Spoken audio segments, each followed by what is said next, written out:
Chapter 3. Congress of the Peloponnesian Confederacy at Lacedaemon. The Athenians and Peloponnesians had these antecedent grounds of complaint against each other. The complaint of Corinth was that her colony of Potidaea and Corinthian and Peloponnesian citizens within it were being besieged. That of Athens against the Peloponnesians, that they had incited a town of hers, a member of her alliance and a contributor to her revenue, to come and were openly fighting against her on the side of the Potidaeans. For all this, war had not yet broken out. There was still truce for a while, for this was a private enterprise on the part of Corinth. But the siege of Potidaea put an end to her inaction. She had men inside it. Besides, she feared for the place. Immediately summoning the allies to Lacedaemon, she came and loudly accused Athens of breach of the treaty and aggression on the rights of Peloponnese. With her, the Aeginetans, formerly unrepresented from fear of Athens, in secret proved not the least urgent of the advocates for war, asserting that they had not the independence guaranteed to them by the treaty. After extending the summons to any of their allies and others who might have complaints of Athenian aggression, the Lacedaemonians held their ordinary assembly and invited them to speak. There were many who came forward and made their several accusations. Among them the Megarians, in a long list of grievances, called special attention to the fact of their exclusion from the ports of the Athenian Empire and the market of Athens, in defiance of the treaty. Last of all, the Corinthians came forward, and having let those who preceded them inflame the Lacedaemonians, now followed with a speech to this effect. Lacedaemonians, the confidence which you feel in your constitution and social order inclines you to receive any reflections of ours on other powers with a certain skepticism. Hence springs your moderation, but hence also the rather limited knowledge which you betray in dealing with foreign politics. Time after time was our voice raised to warn you of the blows about to be dealt us by Athens, and time after time, instead of taking the trouble to ascertain the worth of our communications, you contented yourselves with suspecting the speakers of being inspired by private interest. And so, instead of calling these allies together before the blow fell, you have delayed to do so till we are smarting under it. Allies, among whom we have not the worst title to speak, as having the greatest complaints to make, complaints of Athenian outrage and Lacedaemonian neglect. Now, if these assaults on the rights of Hellas had been made in the dark, you might be unacquainted with the facts, and it would be our duty to enlighten you. As it is, long speeches are not needed, where you see servitude accomplished for some of us, meditated for others, in particular for our allies, and prolonged preparations in the aggressor against the hour of war. Or what, pray, is the meaning of their reception of Corcyra by fraud, and their holding it against us by force? What of the siege of Potidaea, places, one of which lies most conveniently for any action against the Thracian towns, while the other would have contributed a very large navy to the Peloponnesians? For all this you are responsible. You it was who first allowed them to fortify their city after the Median War, and afterwards to erect the long walls. You, then and now, are always depriving of freedom not only those whom they have enslaved, but also those who have yet been your allies. For the true author of the subjugation of a people is not so much the immediate agent as the power which permits it, having the means to prevent it, particularly if that power aspires to the glory of being the liberator of Hellas. We are at last assembled. It has not been easy to assemble, nor even now are objects defined. We ought not to be still inquiring into the fact of our wrongs, but into the means of our defense. For the aggressors with matured plans to oppose to our indecision have cast threats aside and betaken themselves to action. And we know what are the paths by which Athenian aggression travels, and how insidious is its progress.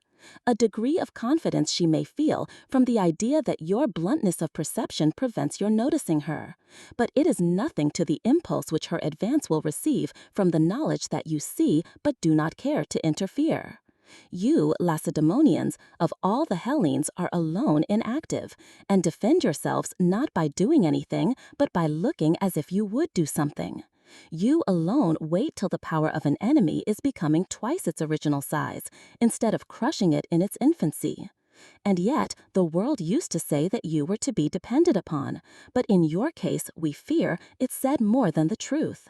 The Mede, we ourselves know, had time to come from the ends of the earth to Peloponnese, without any force of yours worthy of the name advancing to meet him. But this was a distant enemy. Well, Athens at all events is a near neighbor, and yet Athens you utterly disregard. Against Athens you prefer to act on the defensive instead of on the offensive, and to make it an affair of chances by deferring the struggle till she has grown far stronger than at first.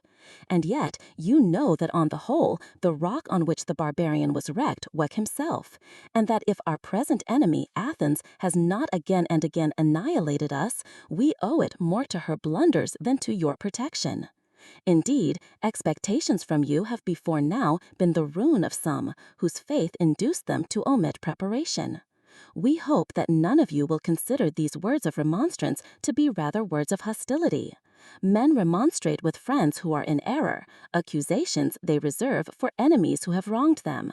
Besides, we consider that we have as good a right as anyone to point out a neighbor's faults, particularly when we contemplate the great contrast between the two national characters, a contrast of which, as far as we can see, you have little perception, having never yet considered what sort of antagonists you will encounter in the Athenians, how widely, how absolutely different from yourselves. The Athenians are addicted to innovation, and their designs are characterized by swiftness alike in conception and execution. You have a genius for keeping what you have got, accompanied by a total want of invention, and when forced to act, you never go far enough. Again, they are adventurous beyond their power, and daring beyond their judgment, and in danger they are sanguine.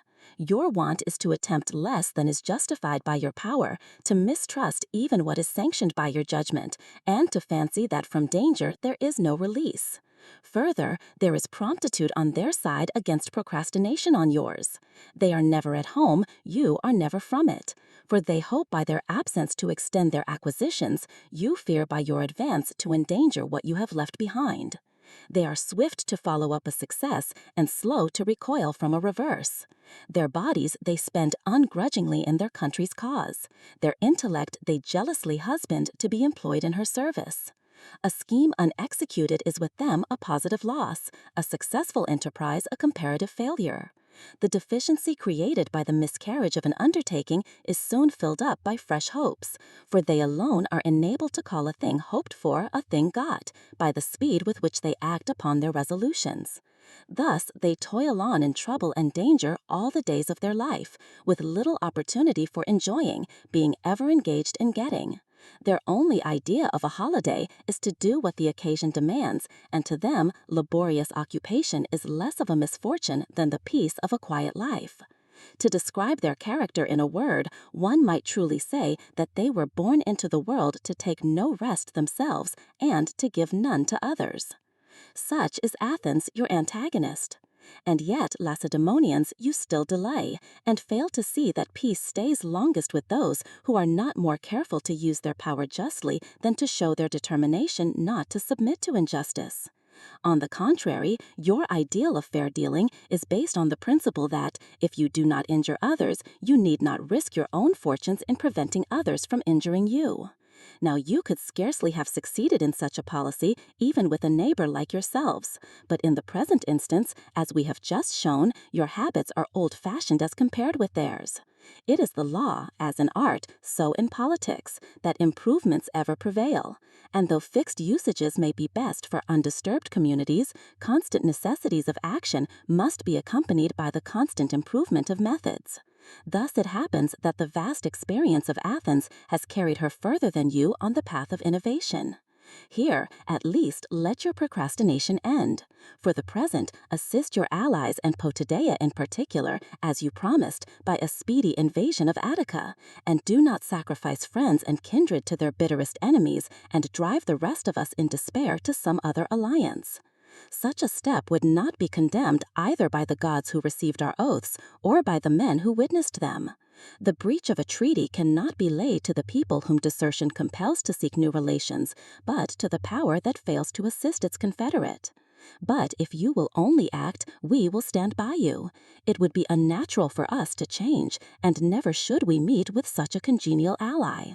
For these reasons, choose the right course and endeavor not to let Peloponnese under your supremacy degenerate from the prestige that it enjoyed under that of your ancestors." Such were the words of the Corinthians. There happened to be Athenian envoys present at Lacedaemon on other business. On hearing the speeches, they thought themselves called upon to come before the Lacedaemonians. Their intention was not to offer a defense on any of the charges which the cities brought against them, but to show on a comprehensive view that it was not a matter to be hastily decided on, but one that demanded further consideration. There was also a wish to call attention to the great power of Athens, and to refresh the memory of the old and enlighten the ignorance of the young from a notion that their words might have the effect of inducing them to prefer tranquility to war. So they came to the Lacedaemonians and said that they too, if there was no